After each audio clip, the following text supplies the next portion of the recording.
Welcome to Career Tools. This week, Disc and Presentation Downfalls, High S. The questions this cast answers are, what are High S's likely to forget when presenting? And how do High S's increase effectiveness when presenting? There are lots of reasons to like Empty Disc. It's simpler, it's smarter, and it's cheaper.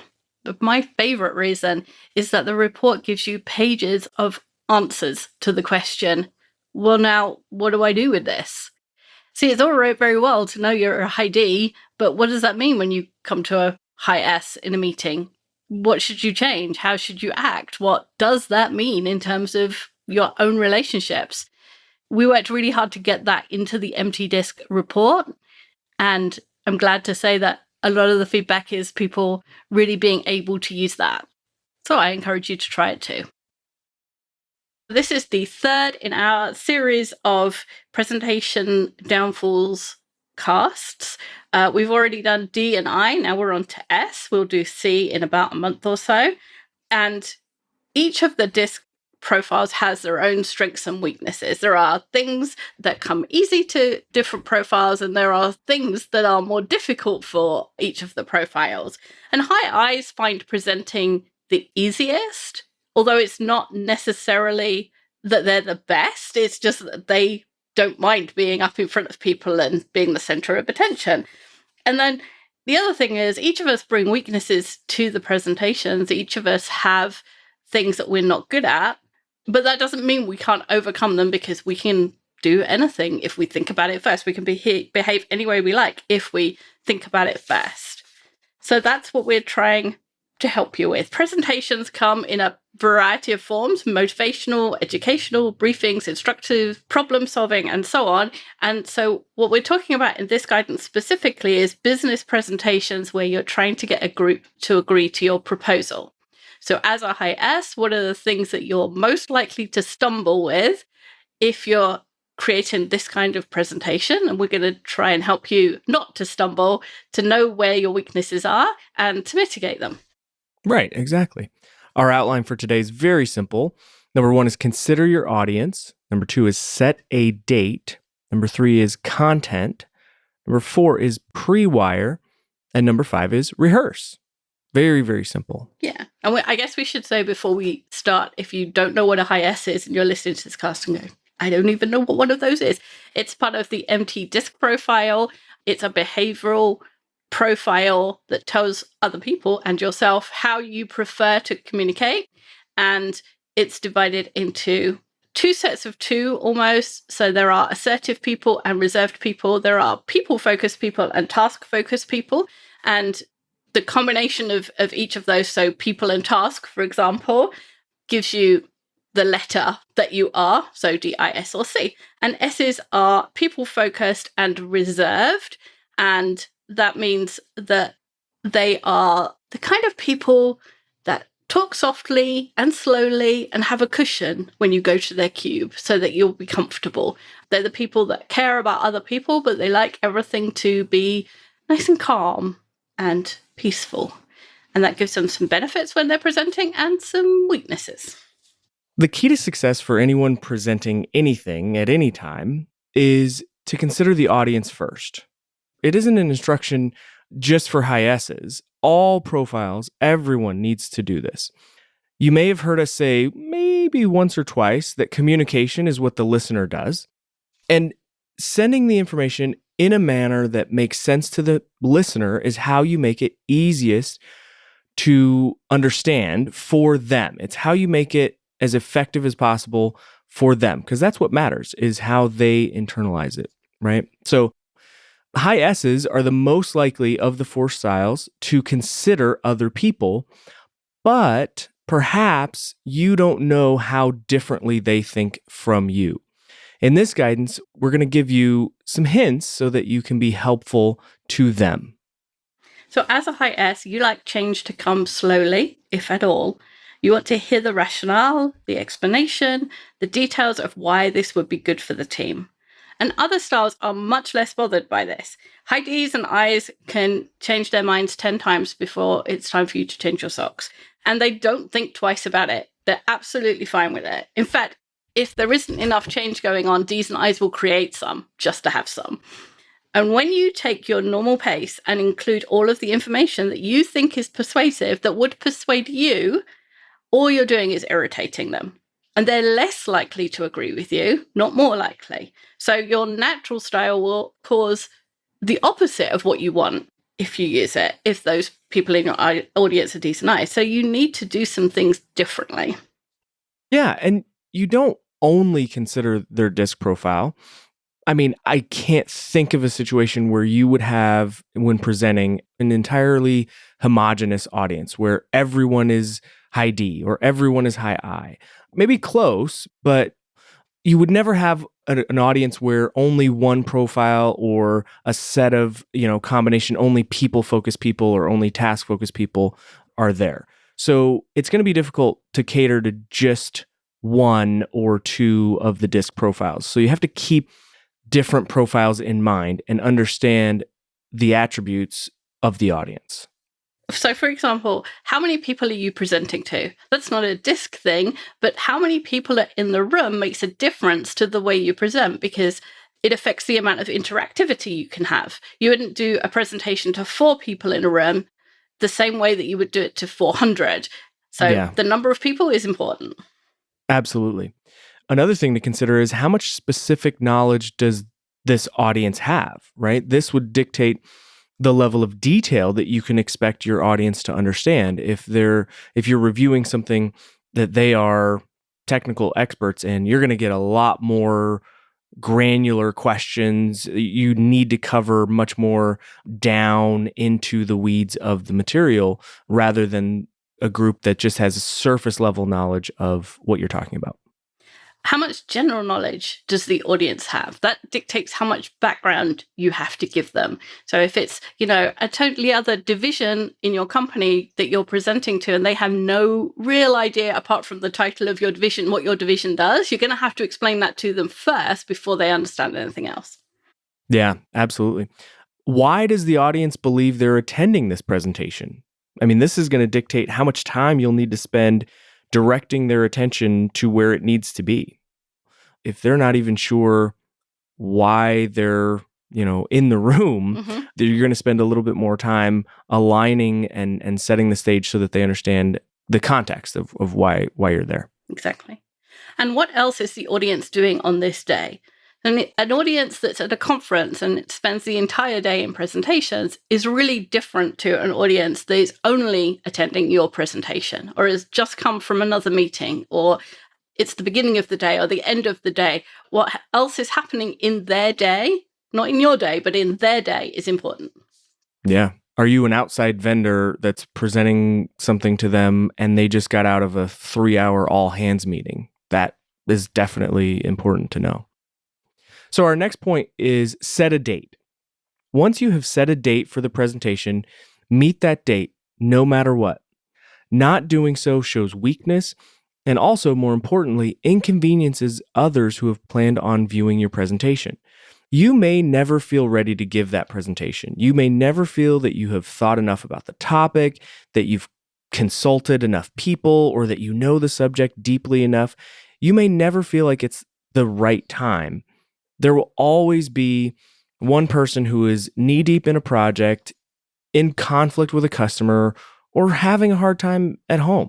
You may never be certain that this is the right recommendation. Right. Is it a Churchill quote? Never take counsel of your fears. Exactly. And the secret is that no one else is any more prepared, finds a better time, or is any more certain than you are now. It's just that they're willing to move forward with a different level or this level of preparedness or uncertainty in a way that you are generally uncomfortable doing. You like to know that it's okay, it's done, and it's I'm in the right place and it's the right time and so on. And other people just go ahead and present. And that's why they present and then you're still thinking about it. So, and our teams need people like you. Oh, yeah. We need people who consider other people's feelings. If everybody was like me, then there would be lots of hurt feelings all over the place because I just ride roughshod. We need people who think about the effects of a proposal on people in the organization. We need people who take into account other people's thoughts. And on the flip side, we need to hear your ideas, your thoughts, your considerations because of that thinking that you put in, because of your awareness of how people are feeling, because of your awareness of the state of the team. We need to hear from you. And that means you have to stand up and do the presentation. And if you never present your idea, then the organization will never benefit from it. Yeah. So while you're scheduling your meeting, set your, what we're going to call BAT map. We just invented this, right? We just invented this. It's BATMP. Most of you probably don't have enough acronyms in your organization, That's so true. we want to add to that. Best alternative to my proposal. This is the equivalent of a BATNA, which is the best alternative to a negotiated agreement. That's the thing you go into a negotiation with the like, okay, if I don't get everything I want, I'm okay with this. This is my backstop. And so in the same way, it's going into this presentation, the BAT map will be your backstop. Right. It's like all those reality shows where they go in like negotiations. They say, I'm going to offer, you know what it's like? Pawn Stars. Maybe because I live in Las Vegas, I'm thinking of Pawn Stars. I haven't seen it. People go in and they interview them before they go into the pawn shop, and they say, here's what I'm trying to pawn, whatever, a replica of the Declaration of Independence or something. And they go in there and they say, I'm going to ask for $10,000, but I'll be okay. I'll be happy if I get 6. Right? Exactly. Like that's what a BATNA is. Exactly. Yep. So before you even speak to anyone, decide what your desired outcome is and what those other outcomes are that you would accept. This will help you when you get many different opinions on what the outcome should be. Instead of trying to please everyone, you fall back to what you've already predetermined is your BAT map. This will give you a rock that you can stand upon instead of being buffeted into something that you're not happy with. If I could choose one of the Manager Tools trainings to go to, I would choose the Effective Communicator Conference. Not because I don't want to be a manager and a better manager or better at hiring, but because the Effective Communicator Conference affects every single thing I do all day, every minute of every day.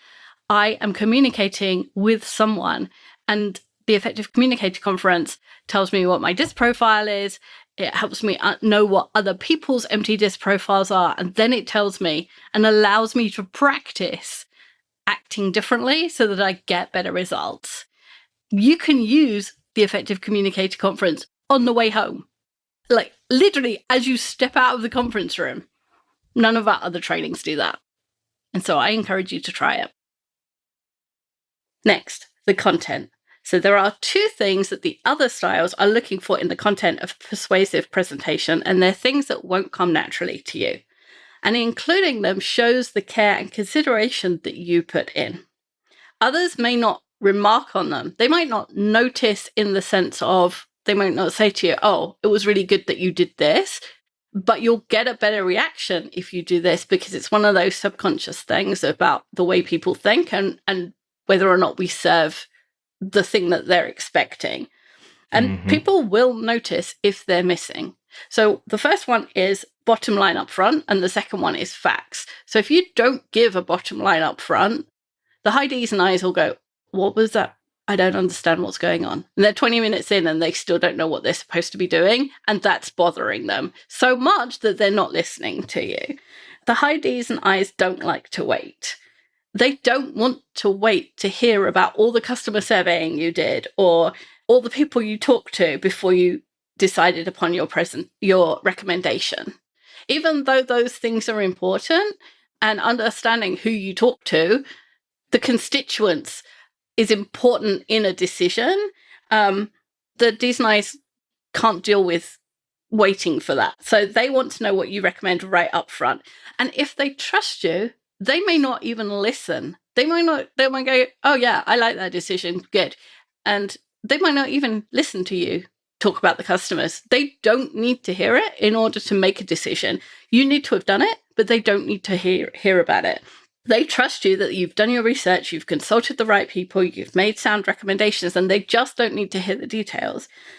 Now, the less they know about you, the less they trust you based on previous interactions, the more they'll need all of that detail in order to understand why you made that recommendation. But they have to hear the recommendation first, because otherwise all that's going on in their head is, what's the point of this? What am I deciding? When am I going to get to the point? Why am I listening to this detail? And so on. Yeah, I think of this as like a fishing term, right? Either they trust you and that's it, you've delivered your message, they heard it, you're good, or you're setting the hook, right? You're setting the hook early so that then they are listening and they know what they're listening for. And maybe they're going to ask some difficult questions. Maybe they're going to jump in, and that's okay if they're listening, right? It's better that they're listening and engaged than that they've tuned out because they say, I don't even know what the point is here. Yeah, exactly. And that's why executives, the majority of Ds and Is, want executive summaries. It's not that they have a limited time to read, but it's also that they don't want to read for a long time. They just want to get to the point and then ask for the backup afterwards if they need it. Absolutely. And the other thing is facts. High Ds and high Cs focus on the facts, the numbers, the commercial rationale, the efficiency of a decision. To them, if the numbers make sense, they don't need any more evidence. They can make a decision right then, irrespective of the effect on the people involved. This is not to say that our high Ds and high Cs are cold-hearted or unsympathetic or hard-hearted. They're not necessarily. There are thousands of variables that make a decision right or wrong, and we all narrow our focus down to those that are the most important to us. High Ds and high Cs narrow down on numbers and facts. And you high S's that are listening to this, you narrow down on people. But a good decision is good for the numbers and the people. So we're not asking you to sacrifice people here. Just find a way forward that has a logical commercial rationale too, and make sure you say that part out loud during your presentation. Yeah. Next, pre-wire. And pre-wiring is just the act of talking to the people you're going to present to before you present to them. So you find out who's going to be in the room, you find out who's going to make the decision, and when you've started your presentation, when you've got your deck ready and you've got your bottom line up front, and you've put your facts in and you've got your head straight around it, you go to those people and say, hey, this is my recommendation, this is what I'm planning to present. And you listen to their feedback. And we have an entire podcast about this, so you can go look for it. It's called Pre-Wire, because we named it properly. But as you listen to people's feedback, you can make your presentation more effective. And that doesn't mean changing it to make everyone happy. That's why we did the bat map earlier, because what we don't want you to do is morph this presentation into something that can't work or is difficult or that you just don't feel like you can stand behind because you've been trying to please everybody. But it is about making changes that make it more persuasive for the people that are going to be watching. So, for example, a high D might say, I don't understand what the point of this slide is. And all you have to do is change the title so that there's a clearer idea of what you were trying to say on this slide. Absolutely. I think that's a great point. I mean, if you're taking some of the guidance from this cast and implementing it, pre-wiring is a great way to know whether you're implementing it well, right? Whether you've done it. To your point about a high D saying, I don't really understand what the point here is, well, then you don't have a strong enough bluff. Your bottom line up front is not clear enough. I mean, that's great feedback. When your high I says, is it very much longer? Then you've got maybe a little bit too much detail. You're providing too much extraneous information. When you pre-wire with a high C, the high C says, well, how do you know that, right? They're the ones who are going to ask those questions about, how'd you get to that number? Well, then you're missing something. You're missing a step in the logical progression, or you're missing a fact or a number. Pre-wiring is a great way to validate some of the work that you've already put into this. Most high S's are good at pre-wiring because pre-wiring is considering other people, and high S's being reserved and people focused are very considerate of other people naturally. This is just putting an action to it and maybe having a little more structure to it. But I constantly, when I talk to people in sessions, in person or virtual, or I field customer service inquiries, constantly I hear people tell me how pre-wiring is one of their all-time favorite casts. Yes. It's a cast that really helped them be more effective in running meetings and giving presentations. Yeah, it's very helpful. And what we're not saying is change everything, because if you think about it, if the high I says, is it very much longer? And we say you've got too much detail. And the high C says, how do you know where are the facts and numbers?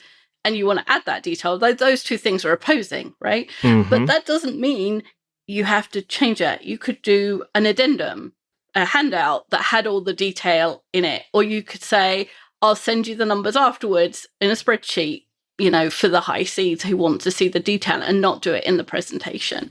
So there are ways of balancing the competing desires. If you do the bottom line up front, the Ds and Is are more likely to be happy listening to some detail later that will make the Cs happy. I think of it also as, and maybe I'm a little too people focused when I present, but I think of it as, if I know that question is out there, it's maybe I'm not answering it overtly in the presentation to start, or that's not part of my baseline presentation. But if I deliver that piece of content or that note and I gauge the faces of the people in the audience and I see some confusion, or I see some, maybe it's not landing, then I can, instead of saying, oh, it seems like you guys don't understand, or that, do you have any questions? I know maybe it's that thing. Yes, right. Exactly. And I can easily say, well, here's a better way to say that. Right. And then I can, try to deliver the answer to that question, even if I don't add it into my presentation because I don't want it to be too extraneous. Exactly. Right. I mean, there are a lot of different nuanced ways to do that. Or you might think, I'm going to give some high level numbers. The high Cs might ask me a question about how I derived those. So I'll make sure I remember that I have that written down on a piece of paper, or I have some other information. Like, I've thought about that and I can say it in the answer to a question. And again, not include it in the major part of the presentation. Exactly. So, yeah. And it's the changes you make to after all these conversations that means that on the day, you just get, yes, we agree. It's so easy. No argument, no questions, just agreement. And that presentation just goes perfectly because you've done all the work ahead of time. Mm-hmm. Totally. Our next point is rehearse. We recommend that you rehearse your presentation. Rehearsing allows you to hone your message and therefore be quicker for those who are, for those impatient high Is and high Ds. It means that you say the right words, even if you're nervous. It allows you to focus on the people in the room rather than the words that you're saying. It allows you to make eye contact instead of looking at notes. Gosh, yeah. So many good things that make presenting easier when you've rehearsed. Yeah. Everyone knows that they're watching a presenter that's looking down at their notes is not as engaging, it's not as persuasive, and yet not enough people rehearse in order to overcome having to look at notes. And that's the thing, right? Rehearsing hurts. It hurts everyone. High Ds think rehearsing is unnecessary. High Is think that rehearsing is boring. High Cs can never be good enough. And high S's, it makes you uncomfortable to be standing in front of the room as if you know it all. No one likes to rehearse. Everyone from the mail clerk to the CEO, though, would be better for rehearsing, right? And so that's why we recommend you do it, not because we want to inflict pain on you, because we want you to be more effective. I was at a Toastmasters conference a couple of weeks ago, and one of the people presenting was a speech coach, and he was describing this CEO that he'd been engaged to help with his speeches or with presentations generally. And the first thing he said was, this guy was terrible, and we started with rehearsal. And I was thinking, wow, you'd think A, the CEO would know that, and B, it wouldn't be that simple to fix somebody's poor speaking skills. But actually, rehearsal was the first thing they did. And to some extent, the way he described it was all the guy needed to do was practice and fix like 3 small things, and it got exponentially better. So it's amazing. High S's don't want to present generally. It's uncomfortable for you probably to stand up in front of people and make recommendations. It feels very definite, very bossy, for want of a better word. Assertive. Yeah. But if you want to make things better in your team for the people or for your customers, and a presentation is necessary, then presenting is a necessary evil. You're going to have to get over it in order to get the outcome that you want. And the way out is through.